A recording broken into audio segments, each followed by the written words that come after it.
around their eyes, each one unique like a fingerprint, and that they live from 80 to 100 years, or that lorikeets suck nectar out of flowers. And did you know that birds are social creatures, and that birds have wings because they need to fly, and should never be kept in cages?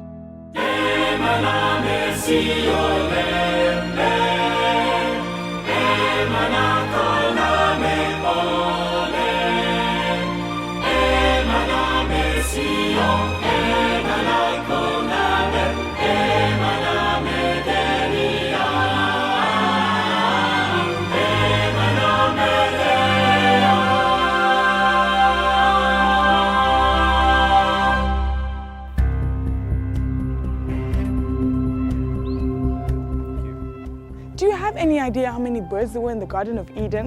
Well, today at Birds of Eden, we're going to have a small glimpse of what happened. I'm here with Charlotte.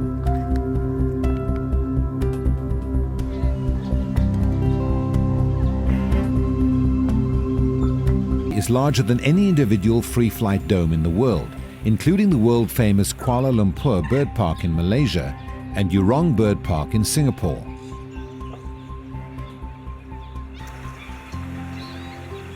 Birds of Eden was started by Tony Bluchnert in December of 2005.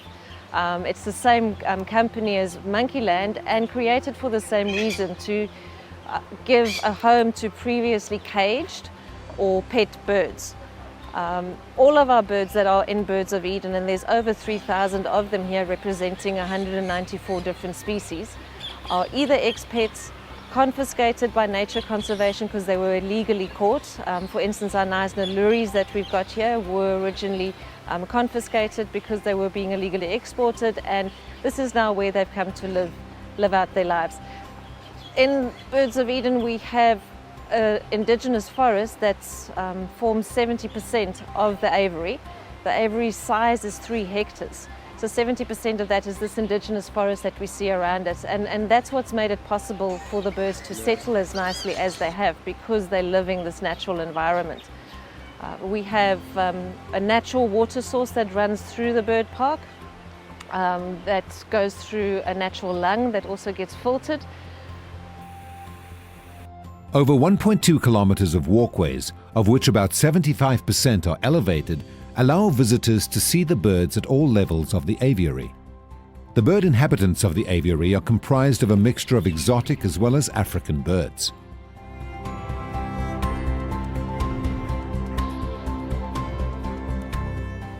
What Andre is shooting over there, he's got a little purple on his back and a white belly. It's called the plum-coloured starling. That's also the male, once again, more beautiful than the female. The female is actually an olive brown. Very beautiful little starling, that brought from Central Africa. That bird over there is a Bafoni green lory. It comes more from Central and Eastern Africa. It's part of the turacos. The turacos are very unique in that they have those red flight feathers. It's actually made of copper. And it's a unique mineral compound called turacoverdin and turasin. No other animal in the animal kingdom contains copper. So these are unique and endemic to Africa. Yeah, very nice hairdo. And all of them are different. There's 24 different kinds of turacos. In here, 10. They don't all have the red flight feathers, but it's a unique family. A little bit smaller than the Knysna, hasn't got the white crest. These are little Mayer's parrots. This is one of the few African parrots. We only have 15 parrots in Africa. They're becoming quite endangered now due to the pet trade. Very, very, very pretty, very small though.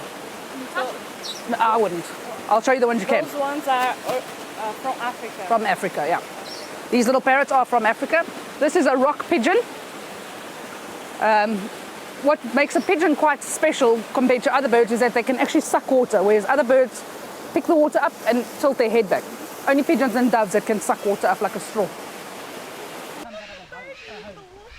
Goes through a pre-release, goes into quarantine, make sure they can fly. Okay, this is a little Indian ringneck parakeet. This is a boy. You can see it's a boy. In this species, very easy because he's got the actual collar. The girls will just be green. They come in a lot of colors, but this is the original color. But over the years, the breeders have played around and you get a yellow, you get a pink, you get a blue, but this is the real color. Our birdies here are eating because the forest doesn't have enough food to sustain them. We have to feed the birds. Twice a day, they get fresh fruit and veg, a specialized mixture here of sunflower seeds which are sprouted. We don't serve dry sunflower seeds, very bad. Cooked legumes, cooked mealies, which is corn, and then a special egg mixture, which we buy all of this. None of this comes to us free of charge. We pay the best for the best. So we feed them early in the morning, now in the afternoon, 5 o'clock, everything comes out because they don't eat at night, and also to prevent rodents and just for sanitation purposes. It's sort of sprouted like that. Why you serve it like that is because dry sunflower seeds have got a very high fat content. When it sprouts like this, it changes the whole fat soluble mixture altogether. If you serve it dry, you actually halve their life. What about this guy behind you? This is a little cockatiel. This is Holly. Holly came to us about 5 weeks ago, and Holly didn't have any feathers here on her chest. Her feathers have all grown out, and she's in here already in 5 weeks, which is quite quick. Little. Do you know what happened to her? No bird should be in a cage. Holly was probably very stressed, and all birds need to breed. So during breeding season, they become worse. They start pulling out their own feathers because it's hormonal. But no bird should be in any cage under any circumstances. If somebody would approach me to get a bird as a pet, I'd say absolutely not. It's not an ideal pet. Only ideal pet is a cat or a dog. Birds are very sociable creatures. They need friends, they need entertainment, they need to be stimulated, and they need to fly. Why else do they have these wings? Why people would want to cut their wings, I have no idea. I think it's awful. No.